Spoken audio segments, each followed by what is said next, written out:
Hello lovely viewers, good morning. তারপর বলো কেমন আছো তোমরা? নিশ্চয়ই খুব খুব ভালো আছো আর সবসময় ভালো থাকবে। সঙ্গে আমিও ভালো আছি। রান্নাঘরে এই মুহূর্তে রান্নাবান্না চলছে। আর আজকে না আদি স্কুলে যায়নি, ওকে স্কুলে পাঠায়নি, জ্বর এসছে। তো নিরামিষটা তো করছি, আমাদের দুজনের খুব খুব পছন্দের, কিন্তু আদি খেতে চায় না, ওর জন্য আলাদা কিছু আবার করতে হবে। আর এখানটা আমি করছি হচ্ছে ইলিশ ভাপা।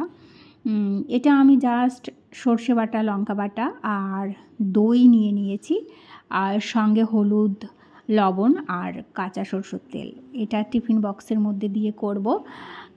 আমাদের তো খুবই ভালো লাগে। তবে অনেকে 2 রকম সর্ষে দেয়, তারপরে পোস্ত দেয়।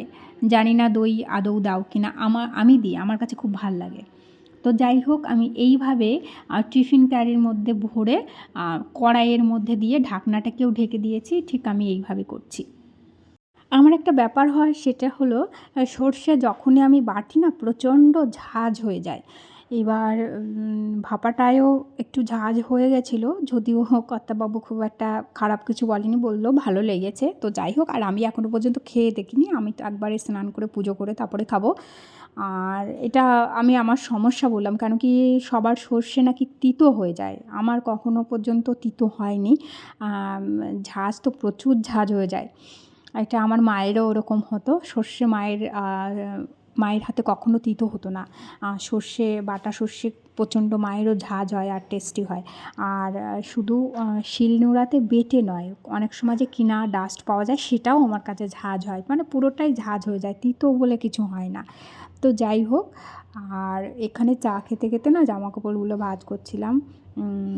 ভাবলাম মানে চাটা করে নিয়েই চলে এসেছি, দেখলাম এই ঘরে রাত্রেবেলা তুলে রেখেছিলাম এগুলো, তো তখন আর ভাঁজ করিনি, এখনই ভাঁজ করে দিচ্ছি। আর খাটটা যেহেতু ফাঁকা ছিল, তাই জন্য এগুলোকে গুছিয়ে নিয়ে তারপরে ওই ঘরের ঘাটেও যাব। বেডশিটগুলো আজকে চেঞ্জ করব, ধুতে দেবো এগুলোকে। এই হচ্ছে। আর আয়রন করতে হবে। এটা চুড়িদারগুলো আমি সবসময় হাতে করার চেষ্টা করি। সত্যি কথা বলতে গুছিয়ে গুছিয়ে এতগুলো সব এক জায়গায় জমা হয়েছে না, মানে আয়রন নিয়ে খুব বসতে ইচ্ছা হয় না, ভালো লাগে না আয়রন ব্যাপারটা, বরাবরই আমার ভালো লাগে না। কিন্তু নিজেরগুলো আর আয়রনের দোকানে দিই না, ও নিজে একটু করে নিই। তবে কর্তামশাইয়েরগুলো ব্যাগ ভরে গুছিয়ে পাঠিয়ে দিই। যাই হোক, বললাম না এই ঘরের এগুলোকেও চেঞ্জ করব আজকে সমস্ত কিছু। আর বর্ষার সময় যেহেতু সপ্তাহে সপ্তাহে এই সব চেঞ্জ করা খুবই ভালো। অ্যান্ড যেহেতু রোদ্দুর নেই, একটা ম্যাচমেচে রোদ্দুর থাকে, তো এই সময় না ফাঙ্গাস, বিছনা কাপড় সমস্ত কিছুতে এই লাগারও সম্ভাবনা থাকে, যার জন্য একটু ঘন ঘন ধুতে হয়। অনেকের যে ডিটারজেন্ট দিয়েই ধুতে হবে তা না, লবণ জল দিয়ে ধুলেও কিন্তু ওই প্রবলেমগুলো সলভ হয়ে যায়, আর তাহলে স্কিনের যে প্রবলেমগুলো হয় সেগুলো হয় না। তো যাই হোক, তারপরে একটা ভ্যাপসা কেমন একটা গন্ধ হয়ে যায় কিন্তু বালিশ কাঁথা দিয়ে। এগুলো একটু ঠিকঠাক করে ধুয়ে না রাখলে, যেহেতু রোদ্দুর পাবো না, তাই একটু ধোয়ার খাটুনিটা বেড়ে যায়, এই আর কি। তো যাই হোক, আর ওখানে আমি ফ্লিপকার্টে একটা জিনিস নিলাম, সেটা একটু তোমাদেরকে খুলে দেখালাম। আর এটা হচ্ছে সন্ধ্যাবেলা ওই একটা শর্টস করার জন্য চোখে কাজল আর লিপস্টিক রয়েছে, সেটাই বলছি। আর জামা কাপড় এখন আমার কয়েকটা মেশিনের মধ্যে রয়েছে, সেগুলোও মেলবো। আর তার আগে একটু চা করে নেব, চাটা বসিয়ে দিয়ে তারপর ওইগুলো বের করব, তারপরে চাটা খাবো। আর আজকে আদির ঘরেও পড়া আছে।